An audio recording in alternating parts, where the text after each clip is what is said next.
Hi friends, வாங்க இன்றைக்கி வருஷம் ஆனாலும் கெட்டு போகாத மீன் ஊறுகாய் எப்படி பண்ணலான்னு பார்க்கலாம். நான் இன்றைக்கி பாறை மீன் எடுத்திருக்கேன். சூரை மீன் கிடச்சிச்சின்னா அதில் செய்யுங்க, இன்னும் டேஸ்ட்டு சூப்பராக இருக்கும். இதில் முள் இருக்கும், பார்த்து முள்ளெல்லாம் எடுத்துகிட்டு இந்த மாதிரி சின்ன சின்ன துண்டாக கட் பண்ணி எடுத்துக்கோங்க. நான் 2 கிலோ மீன் எடுத்திருக்கேன். மீனுக்கு தேவையான உப்பு சேர்த்துக்கலாம். உப்பு தேவையான அளவு நீங்கள் பார்த்து சேர்த்துக்கோங்க. 3 ஸ்பூன் அளவு மிளகாய் தூள் சேர்த்துக்கோங்க. இதுவும் உங்களுக்கு தேவையான அளவு எடுத்துக்கலாம். சேர்ந்து நல்லா கலந்து எடுத்துக்கோங்க. நல்லா பிரட்டி விடுங்க. எல்லா மீன்லேயுமே இந்த மிளகாய் தூளும் உப்பு நல்லா சேரணும்.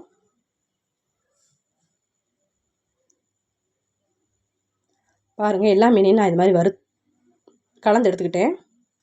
கடாயில் எண்ணெய் ஊற்றிக்கலாம். நான் சன்ஃப்ளவர் ஆயில் எடுத்திருக்கேன். நீங்கள் நல்லெண்ணெய் சேர்க்குறதா இருந்தாலும் சேர்த்துக்கலாம். எல்லா மீனையுமே இது மாதிரி சேர்த்து நான் பொரிச்சு எடுத்துக்க போகிறேன். மீனை நல்லா கருக விட்டுறாதீங்க.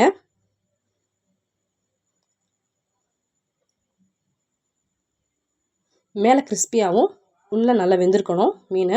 அந்த மாதிரி பார்த்து எடுத்துக்கோங்க.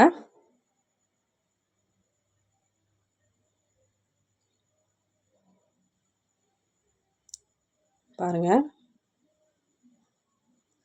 ஒன்றோட ஒன்று ஒட்டாமல் எப்படி பொரிஞ்சு வருதுன்னு. நான் எல்லா மீனையுமே இது மாதிரி பொரிச்சு எடுத்துக்கிட்டேன். இப்போ ஒரு பெரிய பாத்திரத்தில் நம்ம வறுத்து வச்சுருந்த எண்ணெயை வடிகட்டியில் சேர்த்து இருத்து ஊற்றிக்கலாம். ஏன்னா அதில் தூள் எதுவும் இருந்துச்சுன்னா இந்த வடிகட்டியில் இருத்து வந்துடும். நான் வறுத்த எண்ணெயே எனக்கு போதுமாக இருந்துச்சு. அதில் நம்ம இப்போ கடுகு உளுந்து சேர்த்துக்கலாம்.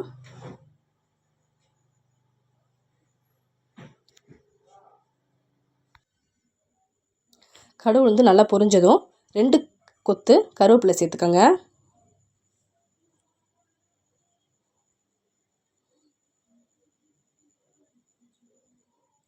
இப்போ நம்ம 2 கையளவு வெள்ளைப்பூடு சேர்த்துக்கலாம்.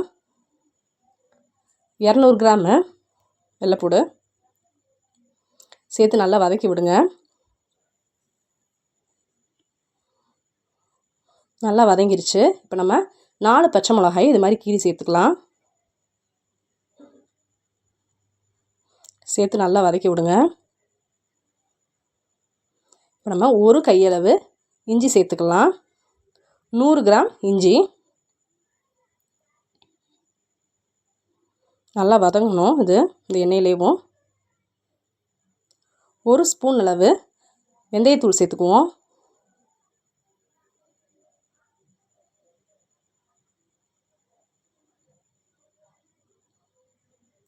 இப்போ நம்ம அடுப்பை சிம்மில் வச்சுட்டு 3 ஸ்பூன் அளவு மிளகாய்த்தூள் சேர்த்துக்கலாம். இது காரத்துக்கு தகுந்த மாதிரி தான். உங்களுக்கு இன்னும் காரம் வேணும்னா இன்னும் எக்ஸ்ட்ரா சேர்த்துக்கோங்க. காஷ்மீரி மிளகாய்த்தூள் சேர்க்கணும்னாலும் சேர்த்துக்கலாம்.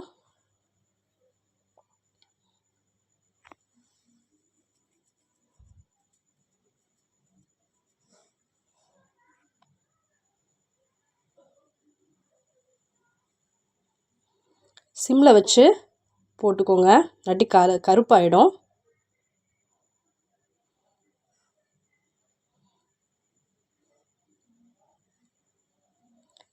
இப்போ நம்ம இதில் 200 ml அளவு வினிகர் சேர்த்துக்க போகிறோம். வினிகர் சேர்க்கும்போது ரொம்ப நாளைக்கு ஊறுகாய் கெட்டு போகாமல் இருக்கும்.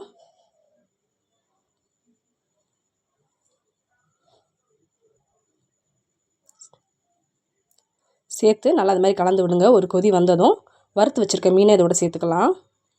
இப்போ நம்ம உப்பு சேர்த்துக்கலாம். வறுத்து வச்ச மீனில் நம்ம கொஞ்சம் தான் உப்பு சேர்த்துருப்போம். இது ஊறுகாய்க்கு தேவையான அளவு உப்பு சேர்த்து நல்லா கொதிஞ்சதும் வறுத்து வச்சுருக்க மீனையும் இதோட சேர்த்து கலந்து விட்டுக்கலாம்.